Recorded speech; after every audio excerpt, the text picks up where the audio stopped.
kita di asuransi. Oke, Iya. sekarang pertanyaan saya ke Bu Foni. Kalau Bu Foni lepaskan jubah asuransinya, Bu Foni mau bikin janji temu sama dia gimana caranya? Ya paling mau bilang mau ngobrol santai. Ya udah, sama. Caranya ya begitu. Tapi belum tentu mau ketemu kayaknya Kak, kalau orang-orang sibuk zaman sekarang. Kenapa Terus nggak mau ketemu? kita asuransi. Kenapa dia nggak mau ketemu kira-kira? Karena takut ditawarin. Oke, pernah dicoba nggak diajak ketemu temennya? Eh, ya mungkin pernah, tapi jadi nggak tahu cara mulai ngomonginnya asuransinya gitu. Karena takut dia kecewa, nggak mau ketemu lagi. Kenapa dia kecewa kalau kita ngomongin asuransi? Ditawarin. Foni yakin nggak sih yang Foni kasih ke dia itu sebenarnya sesuatu yang bagus? Iya. Terus Tahu. kenapa dia harus kecewa? Iya sih. Jadi sebenarnya ya teman-teman, saya juga memiliki hal yang sama dulu pas awal-awal gitu ya. Tapi kembali lagi kalau saya tanya ke Foni, kebanyakan sebenarnya kitanya yang udah underestimate diri kita sendiri gitu. Dia pasti nggak mau ketemu gue deh kalau gue ngomongin asuransi. Karena kita sendiri punya image yang jelek kalau kita share asuransi.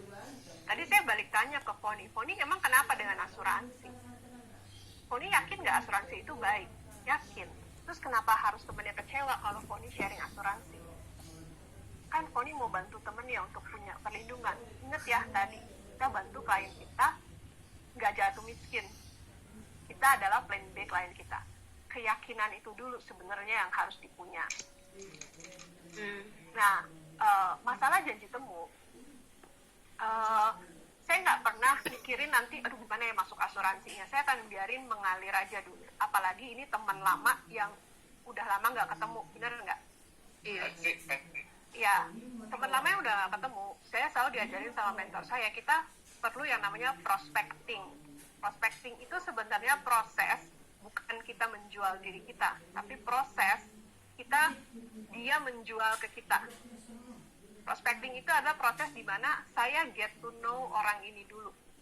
Dia calon klien yang tepat nggak buat saya?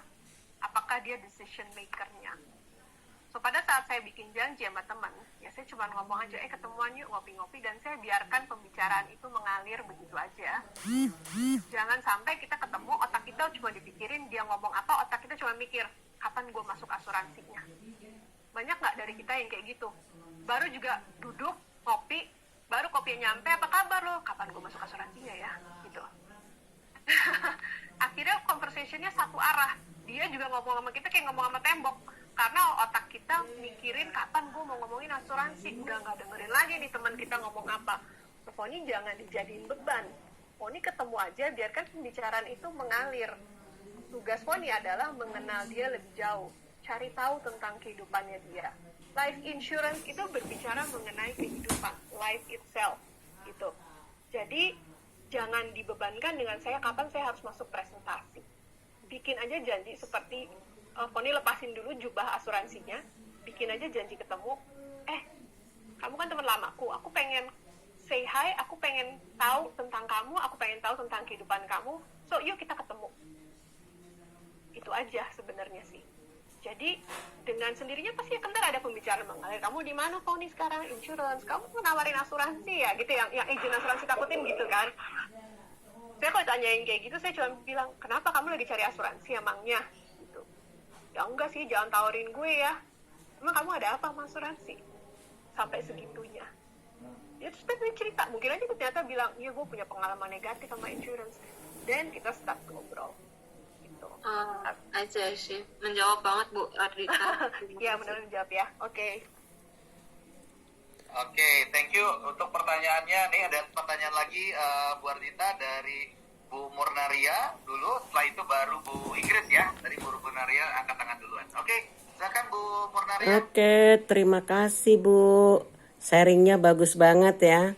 Ya Bu. Bisa 9 kali MBRT itu luar biasa. Karena saya dulu mulai tahun 90-an kerja di asuransi di AIA Indonesia. Wow. Jadi Bu, ini senior saya. selama 25 tahun Bu, cuma nyambi waktu itu saya jadi guru. Nah, jadi tapi dulu kan kita jual asuransi nggak semudah sekarang ya. Kalau dulu transportasi susah, nggak ada HP. Nah, jadi saya biasanya karena saya guru, saya memanfaatkan murid saya dulu, orang tua muridnya saya data, saya bikin data. Kebetulan saya guru IPS, saya data murid saya. Nah, kalau Ibu Arni ini banyak kan nasabahnya dari mana Bu? Dan bagaimana cara Ibu bisa dapat case-case besar seperti ini? Kita juga pengen tahu rahasianya dari Ibu. Oke, Bu Purna.